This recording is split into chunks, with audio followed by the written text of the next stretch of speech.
I'll take all your questions about the game, but I'm going to use my opening statement and time to talk about the kid here that came to Arkansas at a time when we weren't very good. She had a lot of options. She came here, and more importantly, she stayed here. When it's kind of become the cool thing to do to not stay places, this kid did. She did a lot of hard things over the last 5 years, and it doesn't surprise me because we knew that getting to know her as a young senior in Maryland. We thought we had it, but a lot of times these days you think something and it doesn't really work out that way. This kid over-delivered. So I'll use my time to open with that. Then y'all want to talk to her first? Yeah.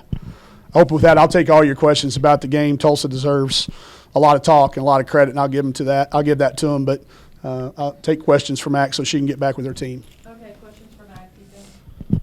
Yeah, Makayla, just now that, your career's come to an end, just what has the past 5 years meant to you? It's meant a lot. I don't think I would rather be anywhere else, and I'm sad that it had to end like this, and I'm just proud of those girls that are still in the locker room with me. It wasn't the senior year that I wanted or pictured, but I'm really proud of the people in the locker room right now, and I'm excited to see what they do next year. Yeah, and then just talking about that, kind of what do you think is going to be the things you look back on the most about your time at Arkansas? Probably most of the stuff off the court. I think that kind of gets lost in the wins and losses, just the memories that we have off the court, the trips that we took, those little funny moments that we have. I think that's what I'll miss the most. Mike mentioned the commitment of staying here, playing here for 5 years. Why was that important to you? I think it was just important because they wanted me as much as I wanted them, and I was afraid that other schools didn't have that same interest, or they had that interest just for the moment, and I didn't feel like it would be right to turn my back on people who still believed in me and I believed in them. And a lot of times the grass isn't always greener, but I think that I wouldn't have grown as much as I've grown in these 5 years anywhere else but Arkansas. What do you think the mark that you left on this program is? Honestly, right now, I'm not sure. I hope in the next few weeks, months, I can kind of get to know what that is, but I just want it to be like a good teammate. I really didn't care about my performance, but I wanted to be someone that my teammates could come to me with no matter what, when they're frustrated, sad, happy. I wanted them to know that I was there for them. And then I know you kind of touched on it a little bit about how they made you feel, but this coaching staff, Mike Neighbors, Todd, Pauline, Lacey, what makes them perfect in your mind? What makes them the coaching staff that they are? I think they just all feel like family, and I know every program says that, but I truly mean it. There's been plenty of times where, we're in a situation and, it's probably a situation you don't want your coaches to find out about. And, we call them because we feel like, we are in danger or whatever, and they come straight away, no questions asked. Got into a car accident last year, and I swear it was within 5 minutes, Nabes and Coach Love were there at the scene or whatever. But I just think that they care more about us like off the court than they do on the court. They're not worried about just our success on the court. They're more worried about our personal development and just making sure that we know that they got our backs just as well as we have theirs. In the climate of women's basketball right now, why is that important? It's very important just because now with the transfers and all that, and no hate to the transfers, I think it's good for the game, but to have that type of stability within a program, I think is important because without it, I don't think we have the type of culture that we have. I think the culture kind of gets mixed up in what type of culture we want. Take one more for Makayla. Yeah, Makayla, I know this is all fresh and stuff, but what's kind of next for you? Do you know what your next plans are? I do want to play overseas if I have that opportunity, but if not, unfortunately, get a real job, start working. I'm sure my parents are excited, so I stopped using their money. But yeah, I'm open to a lot of things, but probably my priority is overseas first. Thank you. Thank you. Thank you, guys. Sorry. See what I mean? All right, questions for Coach. Tulsa, I said it when they lost in the American Conference tournament. they played one bad day in the last 6 weeks. They had one bad day. They've been playing great. And it was a tough draw for us. Y'all can ask Coach Nelp. I called her last week when that happened. I said, we're coming to Tulsa. Just mark it down. And I hate that I spoke that into existence because I think they're one of the hottest teams out there. They came out on fire. They're so hard to guard. They play together. They execute. They really stress you out on defense, make you wrong. And then that carries over to your offense too. We got a little sensitive in that first quarter when they started off so hot on offense. It kind of slowed us down, took us a while to catch our breath. But that's the pace that they play at. That's the way they've continued to improve throughout the year. We played them in a closed-door scrimmage in late October or November. I can't remember when it was. And the job that Angie and her staff have done is amazing. That was it was really a clinic at times on how to execute, and it was a really tough night for us. But I was proud of our kids to stay in there. We urged them that, I know every coach gets up and says it's important that we close like we did, but it is because we got, all those kids are coming back except for one. You just talk to her. The rest of the kids, we build momentum. I thought Miriam Dowda, just down the stretch for us, continued to be a force. Jenna didn't shoot the ball very well tonight, but she's played really well. You look at that plus minus; it's one of the lowest in our starters. So we had a lot to build on, and the opportunity to play in this tournament, I thought it was really well run. We're excited to see where it goes. Tulsa was a great host. It's a great atmosphere from tip-off. Except they couldn't find the volume for our warm-up music. Our pregame warm-up was very low. I don't know if anybody noticed that else, but it was very low. Theirs came up. DT found the volume button over there about the time they got theirs up. I halfway teased you there. I mean, it was a great environment. They've got great fans here at Tulsa, and I hope they do really well the rest of the tournament.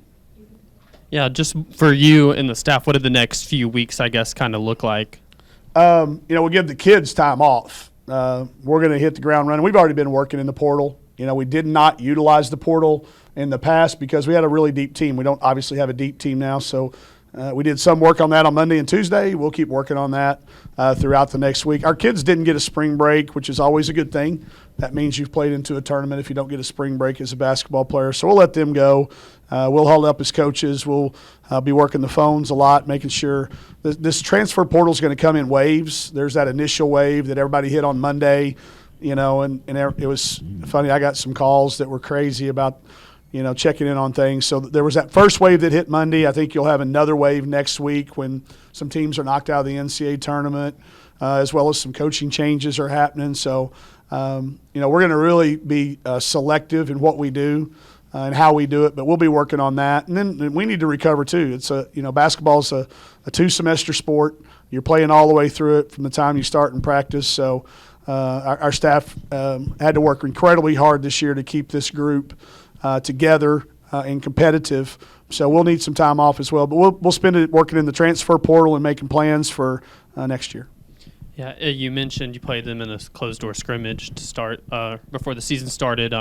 I know for them, probably a lot of the same group. Yours looked totally different now. Just, I guess, how difficult was this season just to start with one team and end with a totally different one? It's hard. It's going to take me some time to go back and reflect on it because, again, it's like Mac. It's still fresh with us. We were trying to win that game, so I haven't really started that process yet. I've certainly learned a lot of things along the way. I mentioned a few of them, in our article when I was talking about the signing of Izzy coming in. So I think it'll be a very reflective month for us because, again, I have to look at it. I really trusted. It's the first word you see when you walk in our office.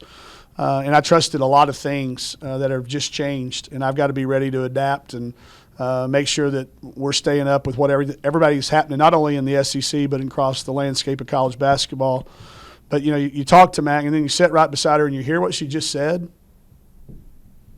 You hear what she just said, and you go, man, I don't know that I will change that much. I'm not sure that I would rather have that statement about our program from a kid that's been here and stayed here than maybe win 2 or 3 more games. I don't know. It's going to be a reflective period. There's a lot to figure out with all that, but that's what we'll be doing.